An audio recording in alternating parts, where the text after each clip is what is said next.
A pregnant woman waits alone in a luxurious waiting room, unaware that she is about to face her greatest pain. The unexpected arrival of her husband's lover triggers a brutal confrontation that puts two lives at risk, but what seemed like a mere personal tragedy awakens the fury of a magnate willing to do anything for justice. The cold light of St. Jude's Hospital corridor in London reflected on the white walls with an intensity that seemed to amplify the silence. Marina Albright adjusted herself in the beige leather armchair, feeling the weight of her 7-month pregnant belly press against the belt of her navy blue dress. Her delicate, well-manicured hands stroked her abdomen in circular motions, as if trying to soothe not only the baby but herself. It was Tuesday, 10 in the morning. Her routine appointment was scheduled for 10:15. Marina looked at her phone for the 5th time in less than 3 minutes. No message, no call. Raphael Miller, her husband, had promised to be there. Once again, the promise had dissolved into thin air like all the others. Marina sighed deeply, trying to contain the wave of frustration rising in her chest. Married for 4 years to Raphael Miller, an executive at one of the country's largest real estate developers, she had learned that absences were more frequent than presences. In the beginning, she believed the excuses: urgent meetings, last-minute negotiations, unavoidable commitments. Today, Marina knew that each absence carried the scent of a perfume that wasn't hers. The receptionist called her name. Marina stood up with difficulty, feeling the extra weight on her hips and lower back. She walked down the corridor to the examination room, where the doctor, Dr. Clara Rivers, greeted her with a professional and warm smile. 40 minutes later, Marina was back in the waiting room. The ultrasound had gone well. The baby was healthy, active, growing as expected. A boy. Marina smiled, remembering the images on the screen, the tiny heart beating strongly, the little arms and legs moving. That baby was all that remained real in her life. All that still made sense. She picked up her bag and prepared to leave when she heard the sound of high heels echoing down the corridor. Something in that sound made her stop. It was a confident, determined, almost aggressive walk. Marina turned and felt the air leave her lungs. The woman entering the waiting room was tall, elegant, dressed in a sophisticated grey tailored suit, dark hair pulled back in an impeccable bun, perfect makeup, precisely drawn red lips. But it wasn't the beauty that shocked Marina.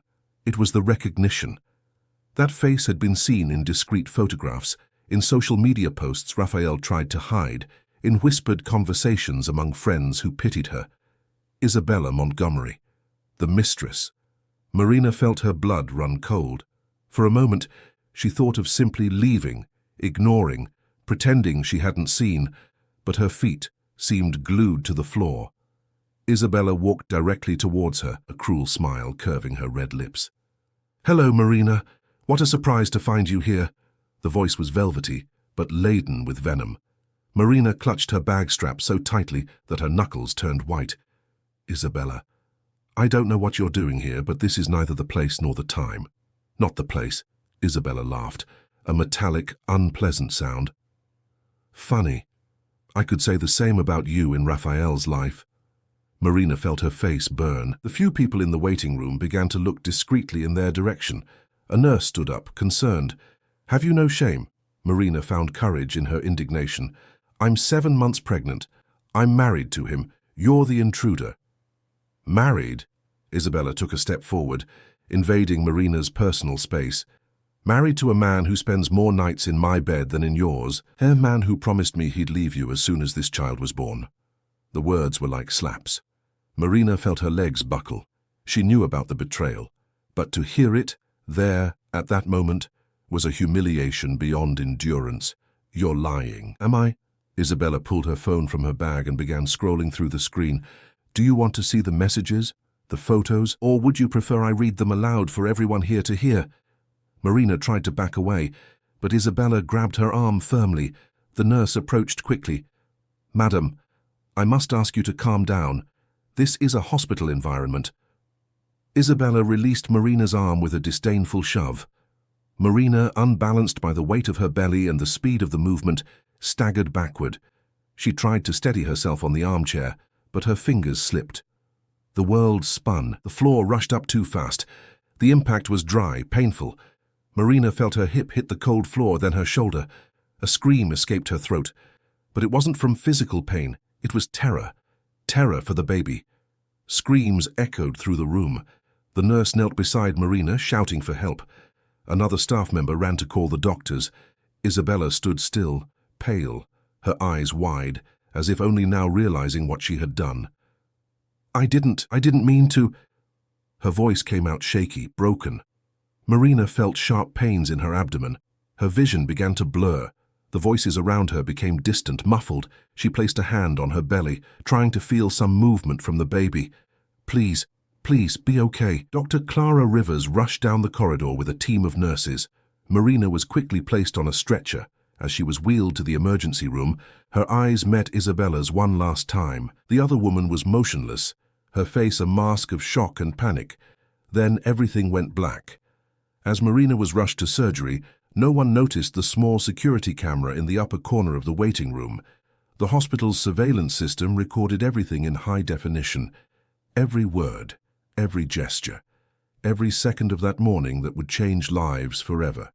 200 miles away, in the panoramic office of a corporate building in Canary Wharf, Octavius Albright finished a meeting with foreign investors. At 62, the patriarch of the Albright family was a living legend in the British financial market.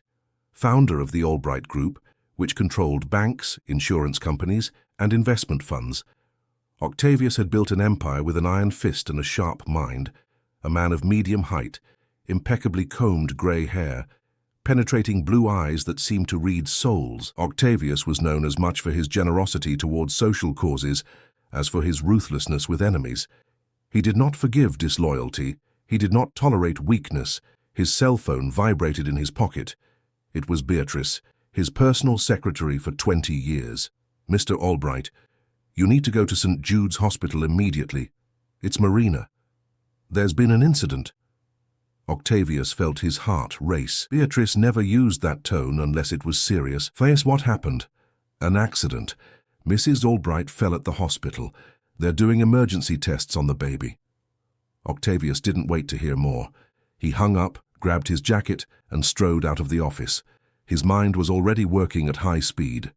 Processing scenarios, consequences, necessary actions. Marina was his only daughter. The baby, his first grandchild. If anything happened to them, there would be a price to pay. And Octavius Albright always collected his prices. At the hospital, Marina slowly opened her eyes. The white light from the ceiling blinded her for a moment. Her head felt heavy, her mouth dry, tubes connected to her arm, monitors beeping beside the bed. It took a few seconds to remember where she was and why. The baby. She tried to sit up, but a nurse gently prevented her. Calm down, dear. You need to stay lying down. The doctor will be in to speak with you shortly. Is my son okay? The nurse smiled, a smile that brought genuine relief. He's fine. The baby is fine, but you had a serious scare. We need to monitor both of you for a few hours. Marina closed her eyes and let the tears flow.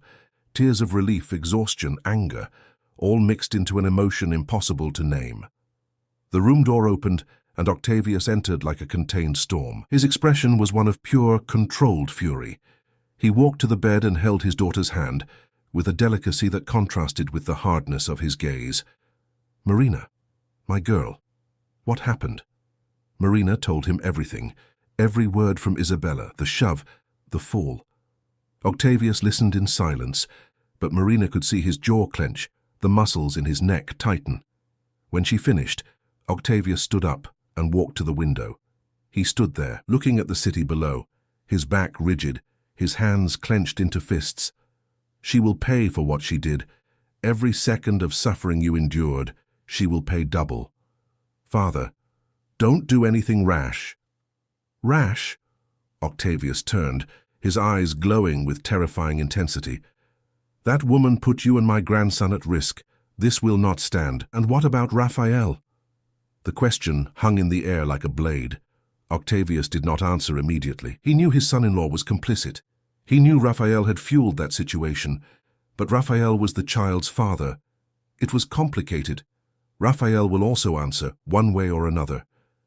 Marina closed her eyes again, Part of her wanted her father to act, to bring justice, to destroy everyone who had hurt her. Another part feared what Octavius was capable of when provoked. He was not a man of half measures. He was a man of total war. Meanwhile, on the ground floor of the hospital, Isabella Montgomery sat on a bench in the car park, trembling. Her hands were sweating. Her phone rang insistently, but she didn't dare answer. It was Raphael. He must already know. The news had probably already spread. What had she done? How had she lost control like that? Marina was the legitimate wife, but Isabella had always felt like Raphael's true owner. He spent more time with her, shared more secrets, seemed more alive by her side. But now, with that shove, Isabella had crossed a line that could not be undone. She thought about fleeing, taking a plane, disappearing, starting over somewhere else. But she knew it was useless. Octavius Albright would find her. Men like him always did. Raphael Miller parked his car in an emergency bay at the hospital so fast he almost hit the curb. His hands trembled as he took the key from the ignition. Beatrice's call had been direct and devastating. Marina hospitalized, baby at risk, Isabella involved. He got out of the car and ran to the main entrance, his tie crooked, his jacket askew. At 38, Raphael had the appearance of someone accustomed to success. Tall, broad-shouldered, dark hair slicked back, strong jaw, but at that moment his expression was one of pure panic. At the information desk, he tried to find out which room Marina was in. The attendant, a middle-aged woman with a tired expression, slowly checked the system, chewing gum. Marina Albright, room 312, third floor. Raphael headed for the elevators, but before he could press the button, a firm hand gripped his shoulder. He turned and met Octavius Albright's icy gaze. "We need to talk. Now." Octavius's voice left no room for argument. Raphael felt a chill run down his spine. He had always had a cordial relationship with his father-in-law, but he always knew Octavius was a dangerous man when provoked. And now, in his eyes, Raphael could see that he had been provoked. "Mr. Albright, I need to see Marina. I need to know if she's okay. She is stable. The baby, too. But that doesn't change the fact that you have a mistress who almost killed my daughter and my grandson." Raphael felt the ground disappear beneath his feet. He had hoped that his involvement with Isabella would remain discreet, at least until he found a way to end his marriage without scandal. But now everything had collapsed. It was an accident. Isabella never meant to. An accident. Octavius took a step forward, invading Raphael's personal space. "You let your pregnant wife go to a doctor's appointment alone while you were with your mistress. You allowed this woman to feel entitled to confront Marina. You are responsible for every second of pain my daughter felt." Raphael opened his mouth to reply, but no words came out, because deep down he knew Octavius was right. "I'm going upstairs now to see Marina. You will wait here, and then you and I will have a very long conversation about the future." Octavius turned and entered the elevator. The doors closed, leaving Raphael alone in the lobby, feeling smaller than ever. On the third floor, Octavius walked down the corridor to Marina's room. Inside, she was awake, sitting in bed with a distant expression. Seeing her father, her eyes filled with tears again. "Father, I don't want Raphael in here. Please, he won't come in. Not as long as you don't want him to." Octavius sat in the chair beside the bed and held her hand. "But Marina, I need to tell you something. The security camera footage from the waiting room has been sent to my office. Beatrice managed to get a copy." Marina wiped her tears. "And what does it show?" "It shows everything. Every word that woman said. The shove, your fall. It's irrefutable evidence." Marina felt a mixture of relief and dread. Relief, because there was proof of what had happened. Dread because she knew that with that proof in hand, her father would spare no effort to destroy Isabella. And probably Raphael too. "And what will you do with the footage?" "I will use it to ensure justice is served." Octavius squeezed his daughter's hand. "Marina, you are my only daughter. This baby is my first grandson. I will not let anyone who threatened you go unpunished."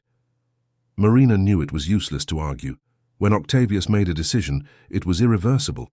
She merely nodded, too tired to fight. Later that same night, Octavius called a meeting in his private office in Canary Wharf. Present were Beatrice, his secretary, and Marcus Taylor, the Albright family's personal lawyer for over 15 years. Marcus, a thin, spectacled man in his 50s with thinning hair, was known for his efficiency and discretion. He had pulled the Albright family out of more crises than one could count. Octavius, Marcus began, placing a folder of documents on the table. We've analyzed the footage. It's a clear case of assault. We can prosecute Isabella Montgomery criminally. The fact that Marina was pregnant and put at risk aggravates the situation. I want her to feel the weight of every action she took. Octavius drummed his fingers on the table. But before we proceed legally, I want to know everything about her, where she was born, who she associates with, what she eats for breakfast, everything. Beatrice is already handling that. Marcus nodded. I will have a complete dossier by tomorrow morning. And what about Raphael? Marcus sighed. Raphael is more complicated. He's the child's father. Any legal action against him could have repercussions for Marina and the baby, but we can pressure him in other ways. Commercial contracts, for example. The Albright Group has investments in several companies that do business with his real estate firm. Excellent. I want every contract re-evaluated, every partnership reviewed. I want him to feel that everything he's built is hanging by a thread.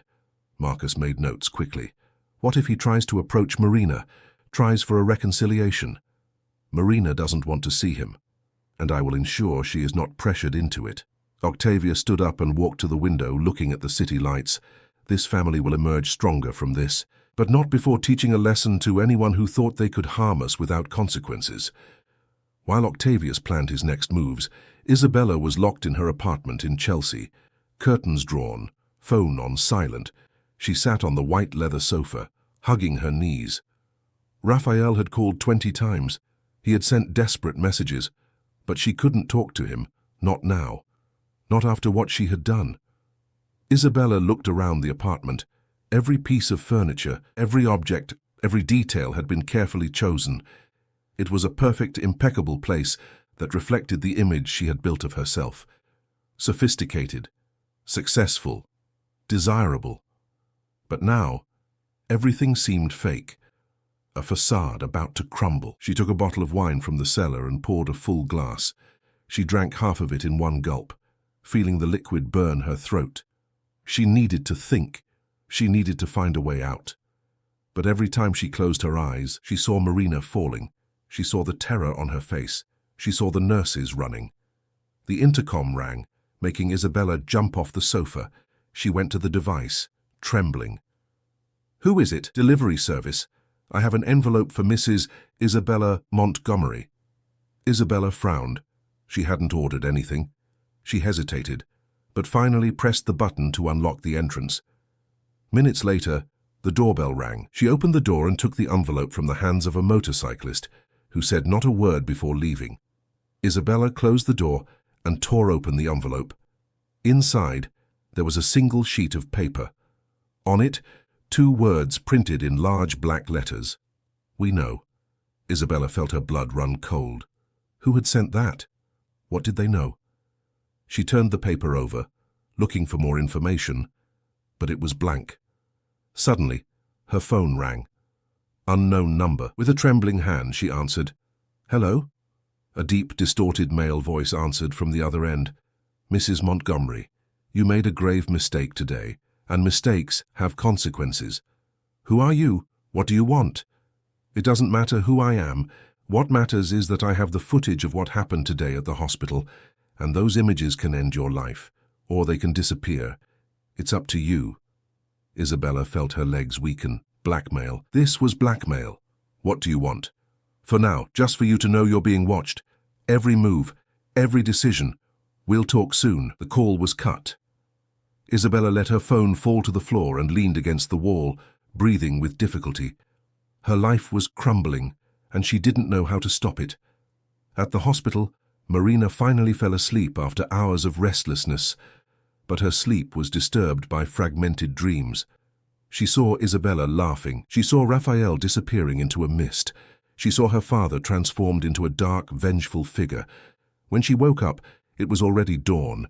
The room was plunged into a bluish gloom. She looked to her side and saw a figure sitting in the armchair near the window. Her heart raced until she recognized the silhouette. "Father, what are you doing awake?" Octavia stood up and walked to the bed. "I couldn't sleep. I keep thinking about everything that could have happened. How I could have lost you and my grandson." Marina saw tears in her father's eyes. It was rare to see Octavia show such emotions. He had always been a controlled, measured man. But there, at that moment, he was just a scared father. "We're fine, Father." "We'll be fine, I know." Octavius quickly wiped his eyes, regaining his composure. "And I'll make sure nothing like this happens again. I'll protect you, whatever the cost." Marina held her father's hand. "Just don't lose yourself in the process. Don't let vengeance turn you into something you're not." Octavius smiled, a sad, tired smile. "Perhaps it's too late for that, Marina. Perhaps I am already what I need to be to keep this family safe." A week had passed since the hospital incident. Marina was discharged from the hospital with a recommendation for absolute rest and strict monitoring. Octavius insisted she temporarily move to the family mansion in Kensington Gardens, where she could receive constant care. Marina accepted without resistance. The idea of returning to the apartment she shared with Raphael was unbearable. The Albright mansion was an imposing property, hidden behind high walls and meticulously maintained gardens. 3 floors of classical architecture, with white columns on the facade, a heated pool, and a privileged view of the rare greenery in London. Marina grew up there, among the spacious corridors and expansive rooms. Now, she sought refuge in her childhood bedroom, surrounded by memories of simpler times. Beatrice took on the role of unofficial caregiver. She brought balanced meals, calming teas, magazines, and books to distract Marina, but the young woman spent most of her time looking out the window, stroking her belly, lost in thought. Raphael had tried to visit her 3 times. Each time, Octavia stopped him at the door. On the last attempt, the argument was so heated that the property's security guards had to intervene. "You have no right to stop me from seeing my wife," Raphael shouted, his face red with anger and frustration. "She doesn't want to see you, and as long as she's under my roof, you will respect her wishes." Octavius remained calm, but his voice carried an authority that brooked no questioning. "This is kidnapping. This is protection, and if you try to force entry again, I will get a restraining order." Raphael left furious, but powerless.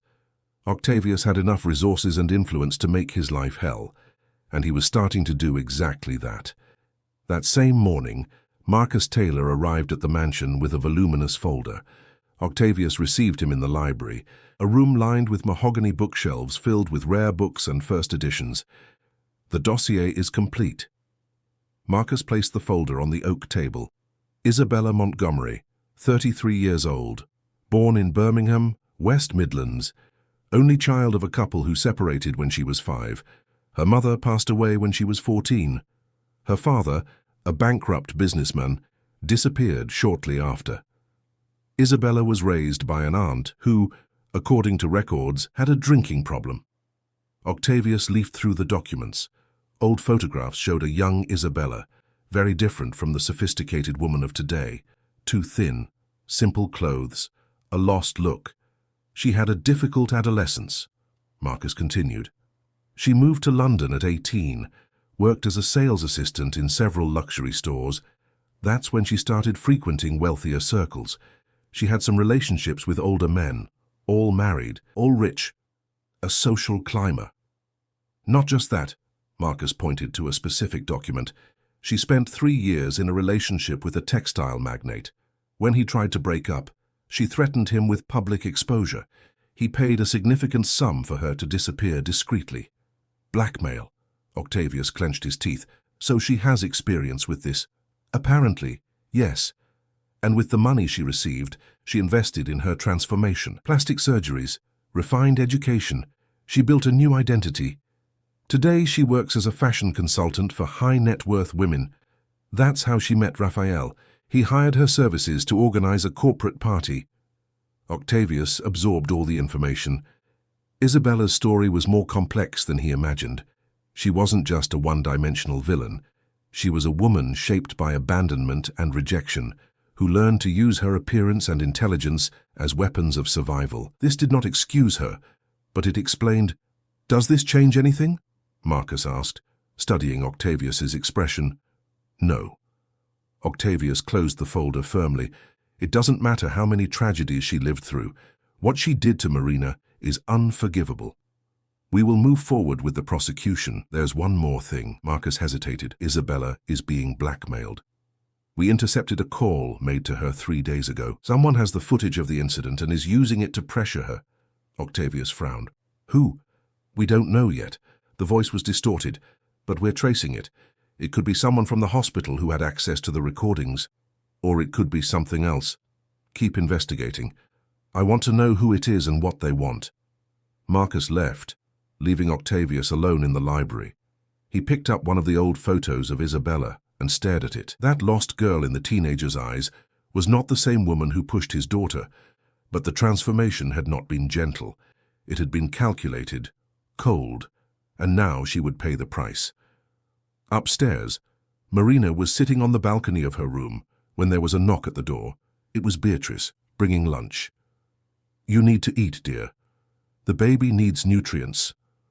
Marina accepted the tray, but barely touched the food. Beatrice sat in a nearby chair. "May I ask a personal question?" Marina nodded. "Do you still love Raphael?" Marina remained silent for a long moment. When she finally responded, her voice was choked. "I loved the man I thought he was, but that man never truly existed. Raphael was always who he is now. I was just too blind to see." "And what will you do?" "I don't know." Marina touched her belly. "This baby deserves a present, father, but I can't look at Raphael without feeling disgusted, without remembering everything he did. All the times he lied, all the nights he spent with her while I waited at home. You don't have to make any decisions now." Beatrice held Marina's hand. "Focus on yourself and the baby. The rest will come later." Marina nodded, but knew it wasn't that simple. Decisions would need to be made, and soon. Meanwhile, in a luxurious office in the Shard, Raphael met with his own lawyers. There were 3 men in suits, all with grave expressions. "Mr. Miller, you need to understand the gravity of the situation." The lead lawyer, a bald man in his 60s named Albert Foster, adjusted his glasses. "Octavius Albright is mobilizing significant resources. We've already received notification that 2 of your largest contracts are being re-evaluated. This represents 40% of your annual revenue." "He can't do that." Raphael slammed his fist on the table. "We have signed contracts. Contracts that have termination clauses under certain circumstances, and the Albright Group is invoking those clauses. Technically, they are within legal bounds. This is personal persecution." "It may be, but proving that in court would take years, and by then your company may not survive." Albert opened a folder. "My recommendation is that you attempt a negotiation. Approach Marina respectfully, show genuine remorse, offer a separation agreement favorable to her. This might calm Octavius." "And Isabella, what do I do with her?" "Distance." Albert was direct. "Any contact with her at this time only worsens your situation. If you are prosecuted as an accomplice in the incident, you could lose much more than contracts." Raphael leaned back in his chair, running his hands over his face. His life was falling apart. Everything he had built, all his achievements, were being destroyed because of stupid decisions. And the worst part was that he knew he deserved it. That night, Isabella received another call from the unknown number. This time, she was prepared. She recorded the conversation. "Mrs. Montgomery." The distorted voice sounded even more sinister. "I see you still haven't learned your lesson. What do you want from me?" "Justice." The person on the other end of the line paused. "You hurt someone you shouldn't have, and now you need to pay, but I'm willing to offer an alternative." "What alternative?" "A public confession, a televised apology, and a significant donation to institutions that support vulnerable pregnant women. Do that, and the images disappear. And if I refuse, then Octavius Albright won't be your only problem. I have contacts in the press. I can imagine what it would be like if your entire story came out, every detail, every past relationship, every secret you hide." Isabella felt her throat tighten. "How much time do I have?" 48 hours. The call was cut. Isabella threw her phone on the sofa and started pacing. She was cornered. If she made the public confession, she would admit guilt and facilitate the criminal process. If she didn't, she would be exposed even more brutally. There was no good way out. She picked up her phone again and, for the first time in a week, called Raphael. He answered on the first ring. "Isabella, where are you? I'm worried." "We're screwed, Raphael. Completely screwed." "What are you talking about?" Isabella told him about the calls, the blackmail, the threats. Raphael listened in growing silence. "Don't do anything. Don't answer those calls anymore. I'll have my lawyer talk to you." "Your lawyer can't help me. No one can." Isabella felt tears streaming down her face. "I messed everything up. I messed up your life, my life, that woman's life, and now there's no going back. Isabella, listen." Raphael's voice tried to be comforting, but it was filled with fear. "We'll find a solution. There's always a solution." But both knew that this time there might not be. 2 weeks had passed since the incident. Marina was physically stronger, but emotionally she remained fragile. Medical consultations showed that the baby remained healthy, with no lasting effects from the fall. This brought some relief, but it didn't erase the trauma. Octavius announced that the Albright Foundation's traditional annual charity gala would be held as planned. The event took place every year at the Savoy Hotel, bringing together London's business and political elite. This year, the proceeds would go to programs supporting low-income pregnant women. Marina initially objected. She didn't want to appear in public, didn't want to be looked at with pity or curiosity. But Octavius insisted. "You can't hide forever," he said, sitting beside her on the mansion's balcony. "And this gala is the perfect opportunity to show that you are well, that you are strong, that you were not destroyed by what happened." "I don't feel strong, Father." "But you are." Octavius held her hand. "And even if you don't feel it, you need to appear so. People are watching, waiting to see if you will bend or rise. Show them." Marina knew her father was right. In their world, perception was everything.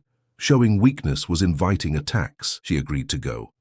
On the night of the gala, Marina wore a long dark blue dress that elegantly disguised her 8-month pregnancy. Beatrice helped her with her hair and makeup, creating a sophisticated but natural look. When Marina looked in the mirror, she barely recognized the woman she saw. She looked like someone in control, confident, untouchable. She looked like her father. The arrival of the Albrights at the Savoy Hotel caused a stir. Photographers flashed their cameras. Reporters shouted questions. Octavius kept Marina close, protecting her with his imposing presence. They entered the main ballroom, a stunning space with crystal chandeliers, golden decor, and perfectly set tables. About 300 guests were already present. Businessmen, politicians, artists, philanthropists, all dressed in their finest clothes, all displaying their most calculated smiles. Marina felt the weight of hundreds of eyes on her, some curious, others sympathetic, many simply gossiping. Octavius guided her to the main table. There were some of the family's closest allies and members of the foundation's board. All greeted Marina with exaggerated affection, careful questions about her health and vague comments about the incident. Dinner was served. Smoked salmon, mushroom risotto, red fruit dessert. Marina ate little, her stomach churning with tension. Octavius gave his annual speech, talking about the importance of supporting vulnerable pregnant women, about giving opportunities to those who hadn't had the same privileged conditions. The irony of the words did not go unnoticed by Marina. After dinner, the charity auction began. Artworks, jewelry, trips, exclusive experiences. Bids rose quickly, driven more by ego competition than genuine generosity. Marina observed everything with an almost clinical detachment, as if watching a play. Then Octavius went on stage again. His expression was serious, different from the light tone he had maintained during dinner. "Ladies and gentlemen, before we conclude this evening, I would like to share something important, something that directly touches the cause we support here today." The hall fell silent. Marina felt her heart race.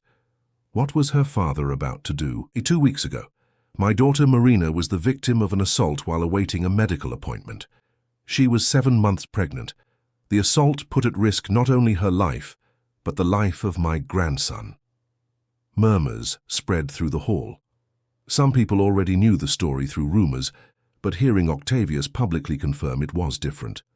I brought this tonight not only to celebrate our foundation, but to show all of you what happens when pregnant women are placed in vulnerable situations. And I'm not just talking about economic vulnerability. I'm talking about emotional vulnerability, about abuse, about violence. Octavius signaled to the sound operator. The lights in the hall dimmed. A giant screen descended behind the stage, and then the hospital security camera footage began to play. Marina felt her blood run cold. She didn't know her father would do this. Not like this. Not publicly. The images showed everything. Isabella's arrival. The argument. The cruel words. The shove. Marina's fall. The panic of the nurses. It was brutal. Visceral. Impossible to ignore. When the footage ended, the silence in the hall was absolute. Then, slowly, eyes began to move, searching. Until someone pointed. Isabella was there. She had arrived as the companion of a real estate businessman, an acquaintance of Raphael's. She wore a long red dress, her hair loose, trying to maintain her composure. But when she realized everyone was looking at her, her mask cracked. Octavius continued, his voice echoing through the hall. The woman you just saw in the footage is here with us tonight, Isabella Montgomery. And I would like her to explain to all of us what led her to assault a pregnant woman, what led her to put an innocent life at risk. Isabella stood up, trembling. I didn't mean to. It was an accident. An accident. Octavius descended from the stage, walking towards her. The images clearly show a deliberate shove. They show your words calculated to hurt. This was no accident. It was cruelty. The businessman accompanying Isabella moved away from her, clearly uncomfortable. Isabella was left alone, surrounded by accusatory stares. Please. Her voice came out weak. You don't understand. You don't know what it's like to live in someone's shadow, what it's like to always be the second option, always hidden. I lost my head. I know I made a mistake. But I'm not a monster. No! Octavius was now a few feet from her. Then what are you? Because someone who isn't a monster doesn't do what you did.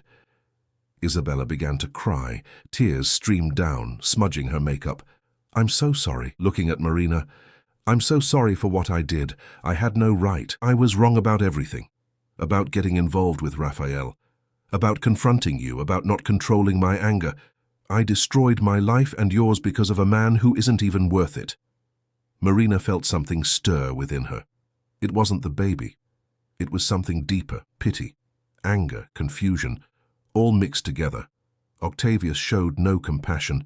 Tears don't change what you did. They don't erase the pain. They don't restore the safety you stole from my daughter. I know. Isabella wiped her face with her hands. I know nothing I say or do will fix it. But I need you to know that I'm not just this. I'm not just this horrible moment. I'm a person who was broken long before I broke someone else. Everyone in the hall watched the scene as if it were live theater, some with horror, others with morbid fascination. Marina suddenly stood up, her voice cut through the silence. Enough, father. Octavius turned, surprised. Marina.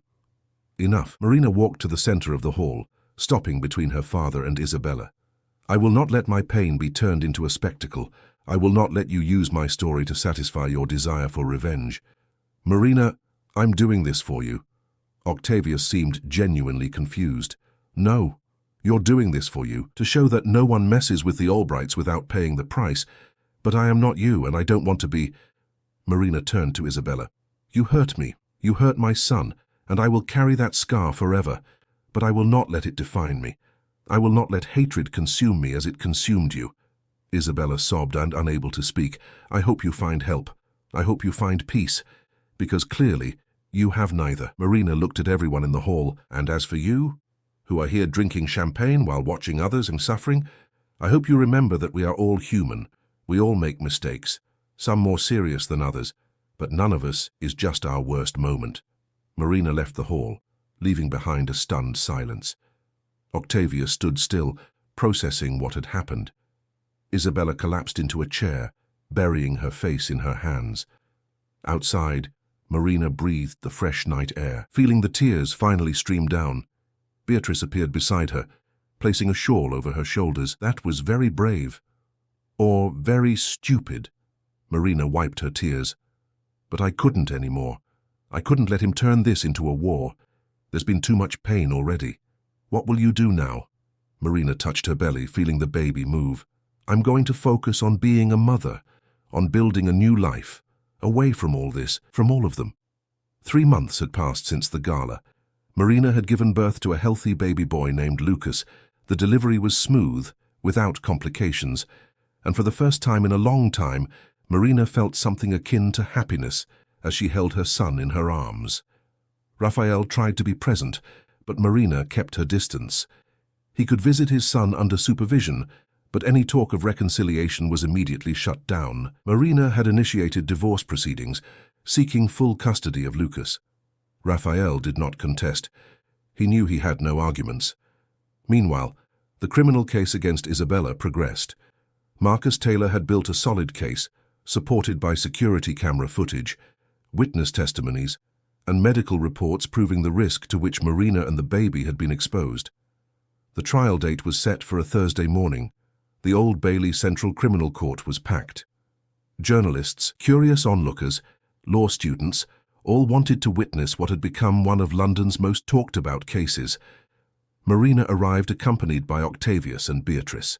She wore a grey pantsuit and blazer, her hair pulled back in an elegant bun, her expression serene but determined. Lucas had stayed at home with a nanny. Marina did not want to expose him to that environment. Across the corridor, Isabella arrived with her defense lawyer, Henry Campbell, a criminal defense attorney known for handling difficult cases. Isabella was visibly thinner, her face pale, deep circles under her eyes. The last few months had been devastating. She had lost her apartment, her work contracts, the few friends she had. She was living in a rented room in the East End, surviving on rapidly dwindling savings. The judge, Judge Paul Harrison, a 60-year-old man with decades of experience, entered the courtroom. Everyone stood. The trial began. Prosecutor Alexander Nelson presented the prosecution's case with surgical precision. He showed the images again, this time to the jury. He called hospital witnesses. Doctors explained the risks to which Marina and the baby had been exposed. Nurses described the chaotic scene. A psychologist testified about the emotional trauma Marina had suffered. The defense countered by trying to humanize Isabella. Henry Campbell called a psychologist who had worked with Isabella after the incident. The professional described Isabella's childhood traumas, paternal abandonment, the abuses suffered, the development of destructive defense mechanisms. Character witnesses spoke about times Isabella had shown kindness, generosity, but the evidence was overwhelming. And when it was Marina's turn to testify, the silence in the room was absolute. Marina walked to the witness stand with firm steps. She swore to tell the truth. Prosecutor Nelson began with questions about the events of that day. Marina answered calmly, describing every detail. Her voice did not waver when speaking about the shove, the fall, the fear of losing her son. "How did you feel at that moment?" the prosecutor asked. Marina looked directly at Isabella. "I felt fear. Fear that my son wouldn't survive. Fear that my last memory would be of pain and betrayal. But I also felt sadness. Sadness at realizing that the person who hurt me was herself, so hurt that she only knew how to express pain by causing more pain." The defense lawyer rose for cross-examination. "Mrs. Albright, don't you think your father used this incident for personal revenge? That he amplified an already painful situation to satisfy his own desires for punishment?" Marina did not avert her gaze. "My father acted in the way he thought was right to protect me. Do I agree with all his methods? No, but I understand that he acted out of love, even if a misguided love. Isabella, on the other hand, acted out of resentment and jealousy. There's a difference. But didn't you show compassion for my client at the gala? Didn't you say she needed help?" "Yes. And I still believe that." Marina looked at Isabella again. "I believe she needs treatment, support, a chance to rebuild her life. But that doesn't negate what she did. Justice and compassion are not mutually exclusive. She needs to answer for her actions, and then she needs help to ensure she never acts like that again." The defense tried a few more questions, but Marina remained firm. balancing accountability with humanity in a way that impressed even the judge. When it was Isabella's turn to testify, she walked to the stand with trembling hands. Her lawyer led questions about her childhood, her traumas, trying to build a narrative of a broken person who made a terrible mistake. But when the prosecutor began his cross-examination, Isabella broke down. She admitted the premeditation of the confrontation. She admitted that she went to the hospital specifically to intimidate Marina. She admitted that the shove, though impulsive, was the result of accumulated anger. "Why did you do it?" the prosecutor asked. Isabella wiped her tears. "Because I wanted her to feel a fraction of the pain I felt. Because, in my distorted mind, she was to blame. She had everything. The family. The name. The man I loved. And I had nothing.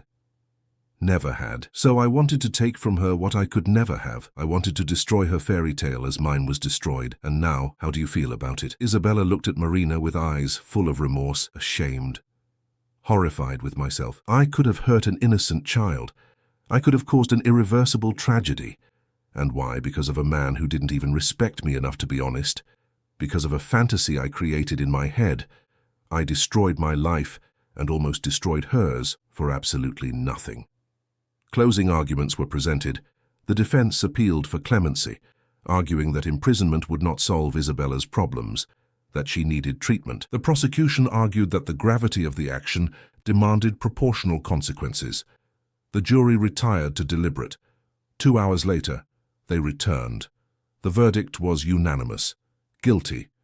The judge announced the sentence, 2 years in prison, with the possibility of parole after 1 year subject to good behavior and participation in rehabilitation programs. In addition, Isabella was to pay significant compensation to Marina and perform 300 hours of community service in shelters for victims of domestic violence. When the sentence was read, Isabella did not react. She simply lowered her head, accepting. Marina watched without an expression of triumph. There was no victory there, only the necessary closure of a painful chapter. Outside the courthouse, the press surrounded Marina. She prepared to make a statement. "Today, justice was served. I do not celebrate this. There is no joy in seeing someone condemned, even if their actions have caused immeasurable pain. What I hope is that all of us can learn from this, that women in vulnerable situations find support instead of judgment, that hurt people seek healing instead of revenge, and that all of us remember that behind every headline there are real human beings with real lives." A reporter shouted, "And what about your husband? Will he be prosecuted too?" Marina sighed. "Raphael has already lost my trust, my respect, and his family. He is paying the price of his choices in other ways. My focus now is my son. It is to build a future where he grows up surrounded by love, honesty, and integrity. The past stays behind today." Octavia stood beside her throughout the statement. When she finished, he hugged her. "You were incredible in there." Marina smiled slightly. "I learned from the best. But Father, I need to ask you something. Anything. Don't seek any more revenge against Raphael. Let the natural consequences of his actions be enough. He has already lost everything that mattered. Continuing to pursue him will only hurt more people." Octavius hesitated, but finally agreed. "For you, only for you." As Marina and Octavius left the courthouse, neither of them noticed a man observing from afar. He wore dark glasses and a cap, blending easily into the crowd. He took a discreet photo of Marina before putting his phone away and disappearing among the people. That night, Marina was home when she received a package. The delivery man simply said it was urgent. Inside the box there was an envelope and a letter. The letter read, "Congratulations on your victory in court, but know that the full story has not yet been told. Not everything is as it seems. Some people have deeper secrets than you imagine, and soon those secrets will come to light. Be prepared." Marina felt a shiver. Who was sending that? What else could there be? She thought about showing it to her father, but something stopped her. There was a feeling that revealing that letter could unleash events she wasn't ready to face. She put the letter in a locked drawer and tried to forget. But in the back of her mind, a question persisted. What else was hidden? 6 months had passed since the trial. Marina had found a new rhythm in her life, Lucas grew healthy and joyful, bringing light to the darkest days. She dedicated herself entirely to motherhood, but had also begun working on creating a foundation aimed at supporting pregnant women in vulnerable situations. It would be named the Hope Institute, and its mission was to offer psychological, medical, and legal support to pregnant women facing difficulties. The project consumed her afternoons while Lucas slept. Marina studied models from other organizations, spoke with specialists, sought funders. Octavius fully supported it, offering both financial resources and his network of contacts. It was a way to transform pain into purpose. Raphael had moved to Edinburgh, Scotland. His company in London had practically gone bankrupt after Octavius withdrew all support and contracts. He visited Lucas once a month, always under supervision. The visits were cordial but distant. Marina realized that Raphael carried a weight of guilt he could never completely alleviate.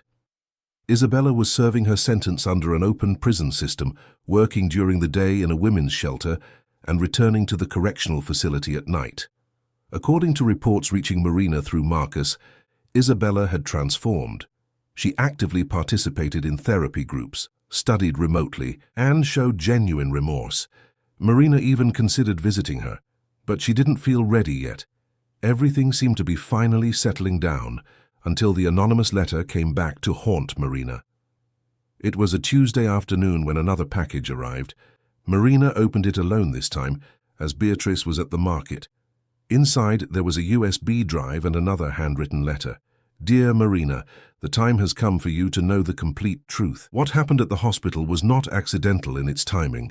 It was orchestrated. Someone very close to you knew exactly what Isabella planned to do and did nothing to stop it. In fact, they encouraged it. Watch the files on the USB drive, and then you will understand that your family has darker secrets than you imagine. With trembling hands, Marina connected the USB drive to her laptop. There were 3 audio files and a PDF document. She started with the first audio. It was a recording of a phone call. The quality wasn't perfect, but the voices were recognizable. One was Isabella's. The other made Marina's blood run cold. It was Raphael, but there was a third voice. A male voice Marina couldn't immediately identify. She turned up the volume. "Are you sure she'll be alone?" the unknown voice asked. "Yes," Raphael replied. "The appointment is at 10 in the morning. I said I had an urgent meeting. She'll be alone in the waiting room. And you think Isabella will do what needs to be done? If she follows the script we gave her, yes." Raphael sounded confident. She just needs to scare Marina enough, make her realize that this marriage has no future, that the baby would be better raised away from me. What if it goes wrong? What if Marina gets really hurt? Silence for a few seconds. Then Raphael replied, his voice cold. "It's a calculated risk." Marina felt nauseous. She paused the audio, unable to continue. Raphael knew he had planned it. The man she loved, the father of her child, had consciously put her life at risk. But who was the third voice? Marina needed to know. She opened the PDF document. It was a series of bank statements. Transactions between an account registered in Raphael's name and another in the name of an offshore company. The dates were 2 weeks before the hospital incident. £50,000 transferred. The final recipient, revealed in a footnote, made Marina's heart stop. Henry Campbell, Isabella's defense lawyer. Marina reread the name several times, trying to process it. Raphael had paid Isabella's lawyer. Why? Nothing made sense. She listened to the second audio. This time, it was a conversation between Raphael and Henry. "So it's settled." Henry's voice was professional, almost bureaucratic. "I'll defend Isabella as if she were any other client. No one will suspect the connection, and when it's all over, she'll keep quiet about your involvement." "What if she talks?" "She won't," Henry laughed. "She signed compromising documents. If she talks, well, she'll incriminate herself. It's perfect insurance. And Marina? Will she find out?" "Not if you do your part. Keep playing the guilty but naive husband. The public will hate you for a while, but you'll survive. And without Marina and the baby in the way, you're free to rebuild your life as you wish." Marina closed the laptop, unable to continue. Tears streamed down her face. Raphael was not just an unfaithful husband. He was a conspirator. He had used Isabella as a weapon. He had paid her lawyer to ensure she wouldn't reveal the truth, and he was willing to sacrifice Marina and the baby for his own freedom. But there was still the third audio. With trembling hands, Marina pressed play. This time the recording was of a conversation between Henry and another person. A voice Marina finally recognized with a shock that left her breathless. It was Octavius. "Are you sure the plan will work?" Octavius asked. "Absolutely," Henry replied. "Raphael is predictable. He'll do exactly what we expect. He'll hire Isabella to create an incident. We'll have evidence of him orchestrating everything. And when that comes out, you'll not only have reasons to destroy him legally, but also to permanently separate him from Marina and your grandson." But Marina could get hurt. "A calculated risk," Henry repeated Raphael's exact words. "But you'll ensure the security cameras capture everything, that doctors are ready. The risk is minimal, and the gain maximal." Silence. Then Octavius spoke, his voice heavy. "Do what needs to be done. Just ensure my daughter and my grandson come out unharmed." Marina felt her world crumble. Her father, her own father, had orchestrated everything. He had used Raphael, Isabella, everyone as pieces on a chessboard. And she, Marina, had been the most valuable piece, the perfect victim who would generate the perfect justification for Octavius to do what he always wanted: remove Raphael and maintain total control over her and his grandson. She didn't know how long she had been crying when Beatrice arrived home. The older woman dropped her bags and rushed to Marina. "Darling, what happened? Are you feeling unwell?" Marina couldn't speak. She just pointed to the laptop. Beatrice read the documents, listened to the audios, her face progressively paled. "My God!" Beatrice sat down heavily. "Marina, I didn't know. I swear I didn't know. You've worked for him for 20 years. How could you not know?" "Because Octavius is a master at compartmentalizing information. He only tells me what I need to know to perform my tasks. This," Beatrice pointed to the screen, "this he hid from everyone." Marina stood up, pacing around the room. "He put my life at risk. My son's life." "For what? To control me? To get rid of Raphael?" "I think in his mind it was protection." Beatrice tried to understand as well. "He knew Raphael was toxic to you. He knew the marriage was destroying you. So he created a situation where you would have irrefutable reasons to leave, where no one, not even yourself, would question the decision. But it almost cost me my son." "I know. And that is unforgivable." Beatrice held Marina's hands. "Taz, what will you do?" Marina wiped her tears, her expression hardening. "I'm going to confront him. Now." An hour later, Marina walked into Octavius's office without warning. He was in a meeting with bank executives, but she didn't care. She walked in, placed the laptop on his desk and pressed play on the audios. The executives quickly left, sensing the tension. Octavius listened to everything in silence, his face an impenetrable mask. When it was over, he closed the laptop and looked at his daughter. "Who gave you this?" "It doesn't matter." Marina leaned over the table. "Is it true? Did you orchestrate everything?" Octavius sighed, running a hand through his grey hair. "Yes." The confirmation, even expected, was like a punch. "Why?" "Because you deserved more." Octavius stood up, his voice filled with conviction. "Raphael was destroying you. You were unhappy, trapped in a loveless marriage. I gave you a way out where you would be the victim, where everyone would support you, where you could start over without guilt, putting my life at risk. I had everything under control, doctors on alert, ambulance ready. The chances of something truly going wrong were minimal. But they weren't zero," Marina shouted. "And you gambled with your grandson's life because of your ego, your desire to control everything and everyone." "I did it out of love. Love doesn't manipulate. Love doesn't put those it loves in danger. Love trusts." Marina backed away, looking at her father as if he were a stranger. "You don't love me. You love the idea of me you created in your head, the perfect daughter who obeys, who fits into your plans. Marina, it's not like that." "Then how is it?" Marina crossed her arms. "Explain it to me. Make me understand how a father who loves his daughter does what you did." Octavius remained silent for a long moment.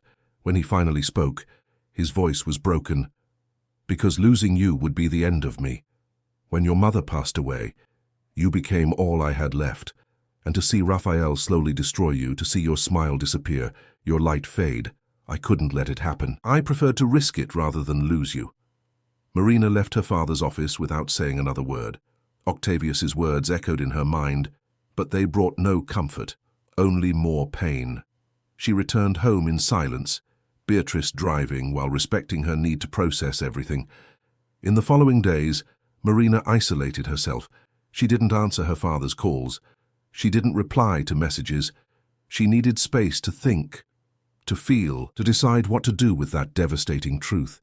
Lucas was her anchor, taking care of him, feeding him, cradling him in her arms.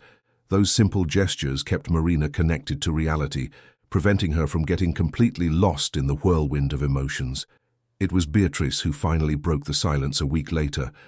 She entered Marina's room with a cup of tea and sat on the edge of the bed. "You need to know something." Marina looked at her, exhausted. "There are more secrets. I don't know if I can take it. This one you need to know." Beatrice took a deep breath. "I found out who sent you the files. I hired a private investigator without telling Octavius. And the answer—" She paused. "It was Henry Campbell, the lawyer." Marina sat up in bed, confused. Why would he do that? He was involved in the plan. Exactly. And when he realized how far Octavius was willing to go, when he saw that it wasn't just about freeing you from Raphael, but about completely controlling your life, he had a crisis of conscience. Beatrice handed her an envelope. "He sent me this. It's a letter for you." Marina opened the envelope with trembling hands. The letter was handwritten on letterhead. "Dear Marina, my name is Henry Campbell, and I worked for both your father and represented Isabella Montgomery in court. What I am about to tell you may destroy my career, but my conscience no longer allows me silence. I was hired by Octavius to orchestrate a situation that would justify permanently removing Raphael from your life. Your father found out about the affair between Raphael and Isabella months before the incident. He also discovered that Raphael was planning a confrontation between Isabella and you, motivated by his own desire to force an end to the marriage. Octavius intercepted these plans and amplified them. He offered Isabella money to confront you publicly at the hospital. He promised it would only be intimidation, that nothing serious would happen. Isabella, financially desperate and emotionally manipulated by Raphael, accepted. What Isabella didn't know is that Octavius was also manipulating Raphael, planting ideas in his head, making him believe the plan was his. The goal was to have both Raphael and Isabella criminally compromised, giving Octavius total control over you and your son. I participated in this out of greed. Octavius paid me very well. But when I saw you in court, when I heard your words about justice and compassion, I realized the monstrosity of what we had done. You deserve the truth. And more importantly, you deserve freedom. Freedom to choose your own path, without manipulations. Isabella also deserves the truth. She was used by all of us. Her punishment, though deserved for the action itself, was disproportionate, considering she was a pawn manipulated by much more calculating minds. I ask for forgiveness, knowing I don't deserve it. Henry Campbell." Marina finished reading with tears in her eyes. Everything was even worse than she had imagined. Her father had not only orchestrated the incident, he had manipulated every person involved as if they were puppets. "There's more," Beatrice said softly. "Henry also revealed that Octavius is planning to take custody of Lucas. He has documents being prepared arguing that you are emotionally unstable, that you need help, that he would be the most suitable guardian while you recover." Marina felt rage boil within her. Enough. She got out of bed. Enough. I will not let him control another second of my life. What will you do? What I should have done a long time ago. Take charge of my own story. 2 days later, Marina called a meeting at Marcus Taylor's office. Present were Marcus, Beatrice, and to everyone's surprise, Isabella Montgomery. Marina had obtained special authorization for Isabella to temporarily leave the open prison system. Isabella entered the room nervously, not understanding why she had been summoned. When she saw Marina, she stopped at the door. "I don't need to be here. If you want to confront me, I understand, but—" Marina interrupted her. "Sit down, Isabella, please." Confused, Isabella obeyed. Marina distributed copies of the documents and audios to everyone. "I gathered you all here because you all deserve to know the complete truth." Marina began. "What happened at the hospital was not just the result of jealousy, betrayal, or anger. It was a manipulation orchestrated by my father, with the help of people we trusted." She told everything, every detail, every recording, every revelation. When she finished, the silence in the room was heavy.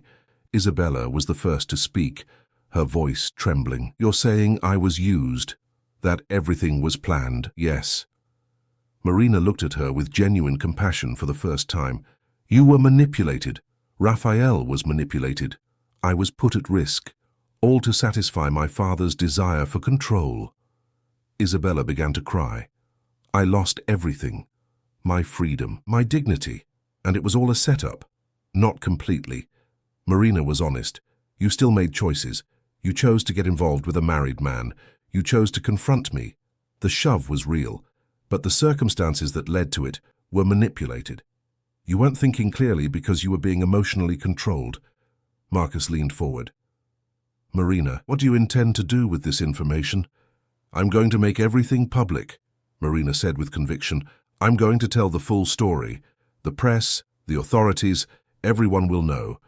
My father needs to answer for what he did." "This will destroy the Albright name," Marcus warned.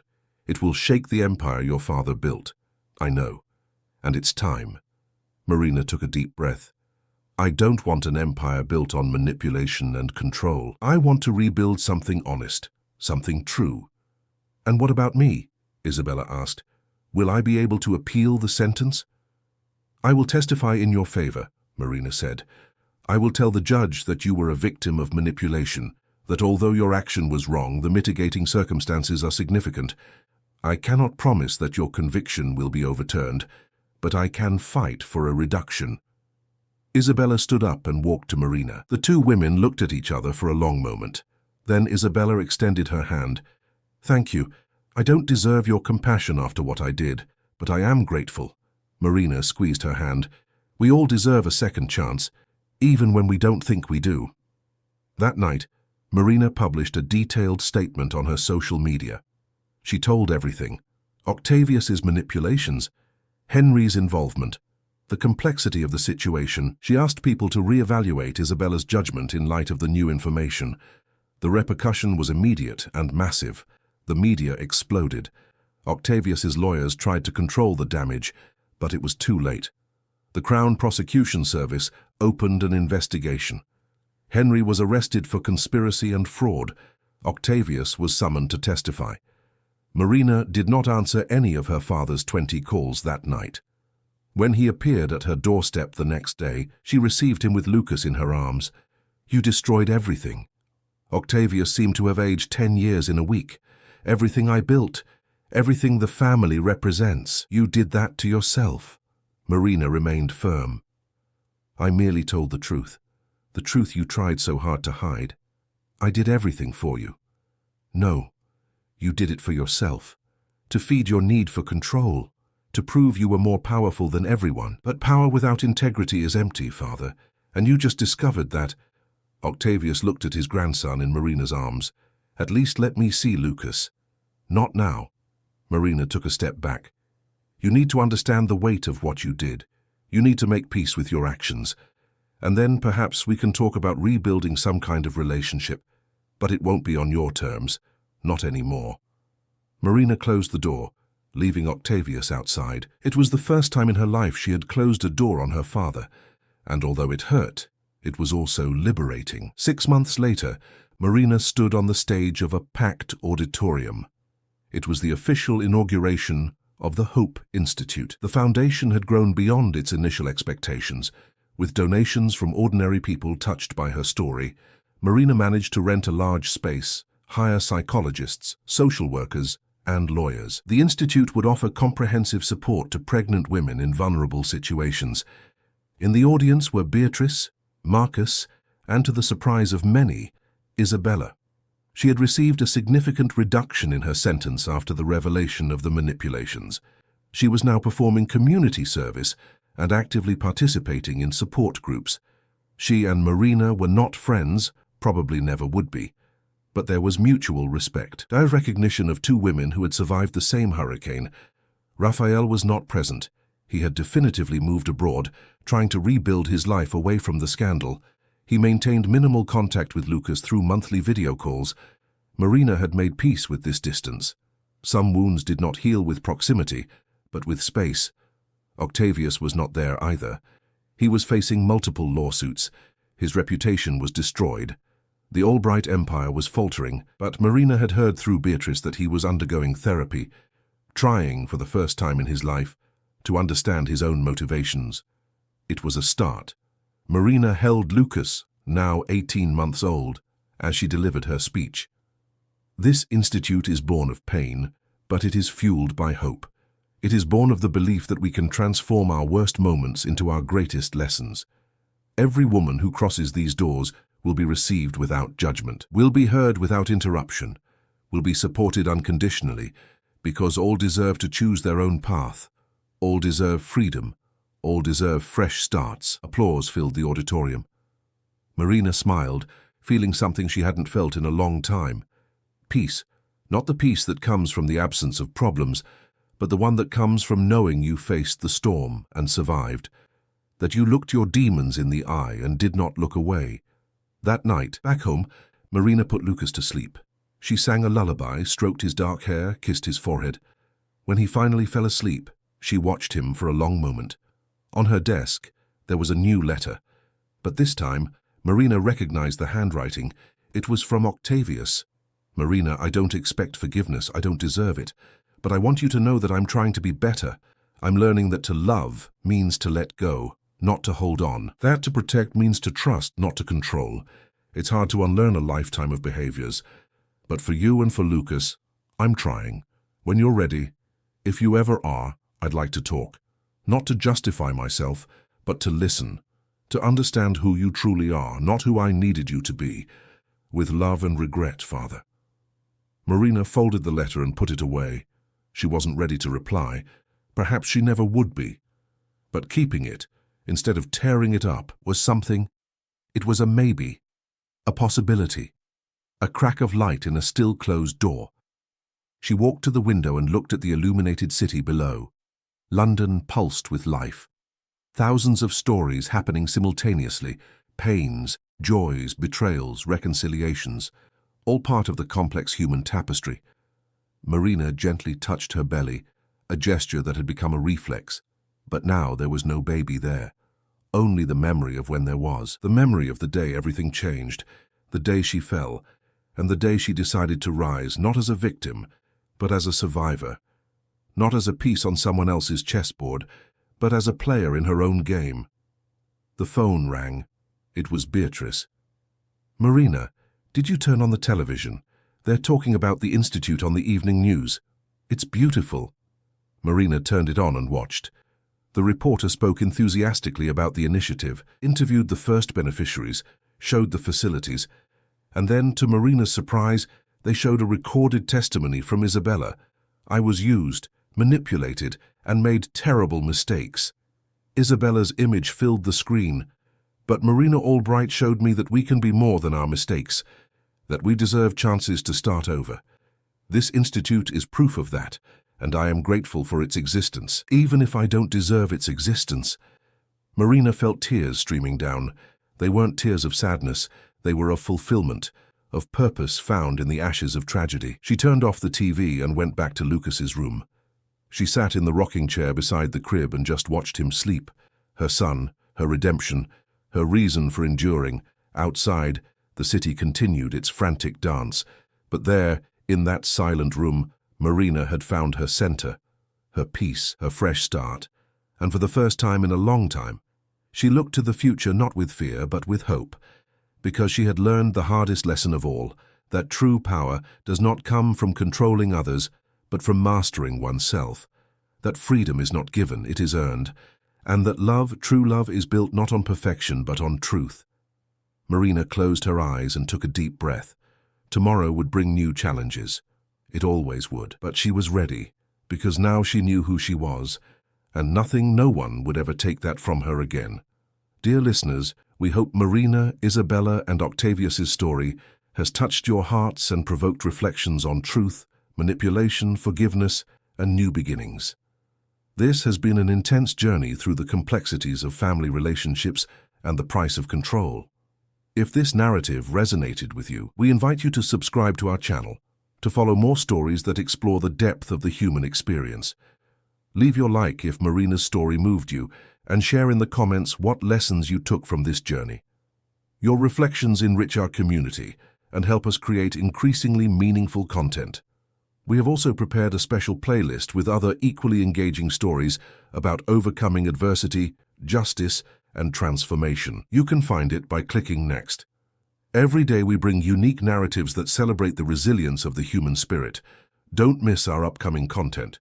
Until the next story. And remember, we all deserve fresh starts. We look forward to seeing your comments.